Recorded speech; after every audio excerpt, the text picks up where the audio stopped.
Break के बाद एक बार फिर से आप सबका खैर मकदम है। जी सलाम देख रहे हैं आप और अब रुक करेंगे कुछ और अहम खबरों का। आपको बता दें कि वज़ीर-ए-आज़म नरेंद्र मोदी आज सदर के खुतबे पर शुक्रिया तजवीज़ में चर्चा का जवाब देंगे। समझा जा रहा है कि वो सरकार की उसूलियाबियां बताने के साथ साथ अपोजिशन के सवालों का भी जवाब देंगे। सदर जमहूरिया के खुतबे पर आज पीएम मोदी जवाब देने वाले हैं। लोकसभा में 3:30 बजे पीएम मोदी जवाब देंगे। राहुल गांधी ने मरकजी हुकूमत पर निशाना साधा था, अडानी के साथ रिश्तों को लेकर सवाल उठाया था। अडानी के मुद्दे पर भी जवाब दे सकते हैं पीएम। कई तरह की कयास आराइयां हैं। पीएम बजट की बारीकियों को समझा सकते हैं। सरकार की उसूलियाबियों पर चर्चा की जा सकती है।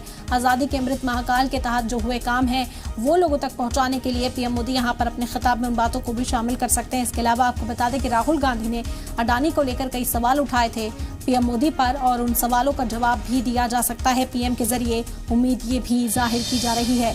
बड़ी खबर है, सभी की निगाहें टिकी रहेंगी कि आखिर 3:30 बजे पीएम अब किस तरह खिताब में उन बातों को रखते हैं। पीएम मोदी जवाब देंगे आज 3:30 बजे। आपको बता दें कि सदर के खुतबे पर यहाँ पीएम जवाब देने के लिए पहुंचेंगे। रिवायती तरीका है, जब सदर जमहूरिया खिताब करती हैं उसके बाद पीएम मोदी यहाँ खिताब करेंगे।